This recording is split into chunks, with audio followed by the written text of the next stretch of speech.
ఈ నెల 16వ తేదీ అంటే జనవరి 16, 2024న కనుమ పండుగ. ఈరోజు మీరు ఏం చేసినా చెయ్యకపోయినా సరే ఖచ్చితంగా ఈ ఒక్కటి ప్రతి ఒక్కరూ తినాల్సిందే. ఇది తినకపోతే జన్మల దరిద్రం చుట్టుకుంటుంది.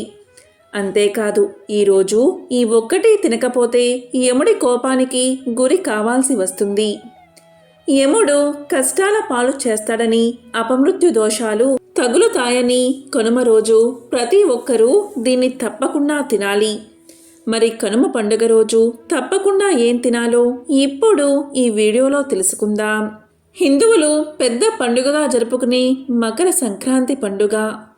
భోగి, మకర సంక్రాంతి, కనుమ, ముక్కనుమ ఇలా 4 రోజుల పండుగగా జరుపుకుంటూ ఉంటాం. భోగి, మకర సంక్రాంతి తర్వాత వచ్చే పండుగే ఈ కనుమ పండుగ. ఇది వేదకాలం నుంచి ఉన్న పర్వదినం. కనుమ రోజు ఏం చేస్తే జాతక దోషాలు, గ్రహదోషాలు తొలగించుకోవచ్చో, సంవత్సరం మొత్తం లక్ష్మీ కటాక్షం ఎలా పొందాలో ఇప్పుడు తెలుసుకుందాం. కనుమ పర్వదినం అంటేనే పశువులను, పక్షులను పూజించే పండుగ.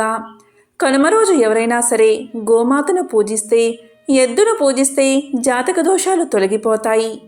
మనం కోరుకునే ధర్మబద్ధమైన కోరికలు తప్పకుండా నెరవేరతాయి. కనుమ రోజు ఎవరైనా సరే గోమాతకు అరటి పండు కానీ, తోటకూర కానీ ఆహారంగా తినిపించండి. ఇలా తినిపిస్తే చాలు, సకల దేవతల అనుగ్రహం మీకు కలుగుతుంది. ఎందుకంటే గోమాత సాక్షాత్తు సర్వదేవతా స్వరూపం. కాబట్టి గోమాతకు ఇవి తినిపిస్తే చాలు, అఖండ ఐశ్వర్యాన్ని పొందవచ్చు.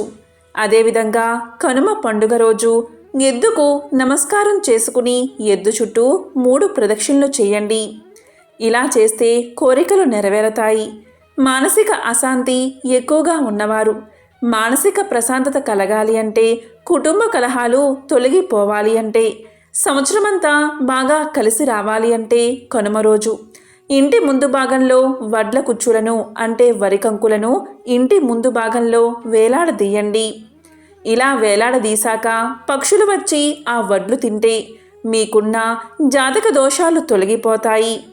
అలాగే దేవాలయంలో స్తంభాల దగ్గర ఇలా వరి కంకులు తగిలించినట్లయితే వాటిని పక్షులు తినడం వల్ల మీకున్న జాతక దోషాలు, గ్రహదోషాలు తొలగిపోతాయి. అదేవిధంగా ఈరోజు పక్షులకు గింజలను ఆహారంగా వేసినా కూడా మానసిక ప్రశాంతత కలుగుతుంది. జాతక దోషాలు తొలగిపోతాయి. ఇక అనారోగ్య సమస్యలు తొలగించుకోవాలి అంటే కనుమ పండుగ రోజు ఒక ప్రత్యేకమైన విధి విధానాన్ని పాటించాలి. ఈరోజు మీ గ్రామంలో ఉండే గ్రామ దేవతలను దర్శించుకోండి.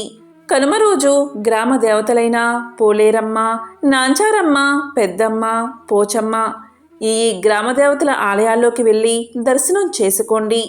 అమ్మవారికి పెరుగన్నాన్ని నైవేద్యంగా పెట్టండి. కనుమ పండుగ రోజు గ్రామ దేవతకు పెరుగన్నాన్ని నైవేద్యంగా పెడితే ఇంట్లో అందరి కుటుంబ సభ్యులకు అనారోగ్య సమస్యలు ఉండవు. ఆరోగ్యం బాగుంటుంది. వాహన ప్రమాదాలు తప్పిపోతాయి. ఈరోజు ఇంట్లో గోమాత చిత్రపటం ఉంటే ఇంట్లో పూజాగదిలో గోమాత చిత్రపటం కానీ లేకపోతే చిన్ని విగ్రహాన్ని కానీ పెట్టుకుని పువ్వులతో అందంగా అలంకరించి ఆవు నెయ్యితో దీపారాధన చేయండి. గోమాతకు తెల్లటి పువ్వులతో అందంగా అలంకరించండి. తరువాత ఒక్క నమస్కారం చేసుకోండి. అదేవిధంగా తీపి పదార్థాన్ని నైవేద్యంగా పెట్టండి. దాన్ని ప్రసాదంగా స్వీకరించండి. ఈరోజు ఇలా చేస్తే మీ ఇంట్లో అన్ని శుభాలే కలుగుతాయి. శ్రీకృష్ణుడు కూడా గోవును భక్తి శ్రద్ధలతో పూజించాడని పురాణాల ద్వారా తెలుస్తుంది. గోమాతను పూజించిన వారికి ముక్తి లభిస్తుంది. గోవును పూజిస్తే సకల దోషాలు తొలగిపోతాయి.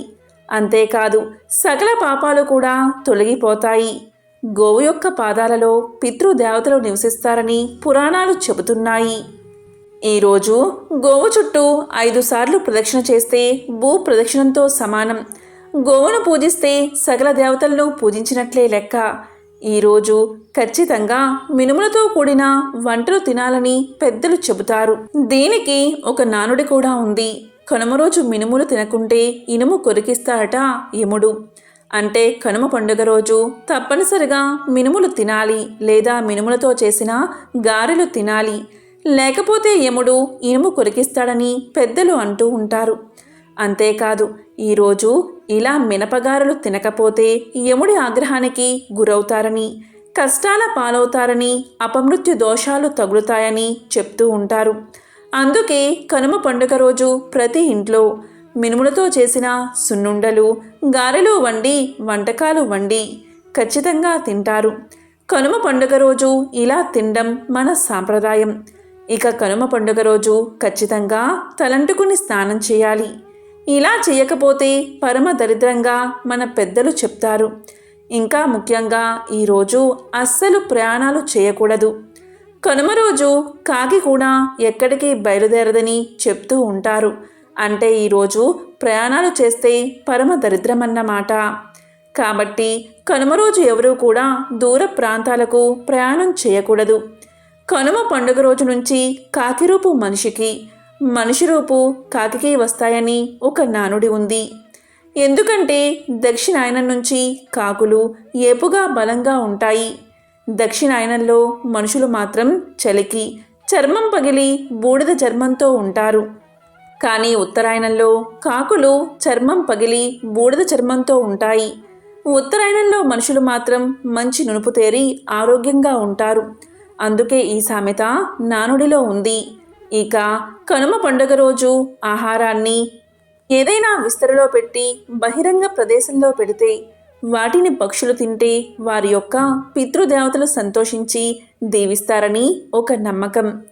హిమాలయ పర్వతాల్లో ఉండే సానువుల్లో ఈరోజు పక్షి పూజ విభిన్నంగా ఉంటుంది.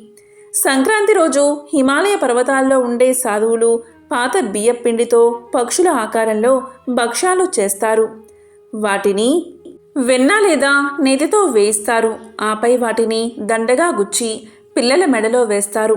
ఉత్తరైన పుణ్యకాలంలో పిల్లల ఆరోగ్య భాగ్యానికి వాటిని రక్షారేకులుగా భావిస్తారు. ఇక తర్వాత రోజు అంటే కనుమ పండుగ రోజు వాటిని తీసేసి కాకులకు, ఇతర పక్షులకు ఆహారంగా వేస్తారు.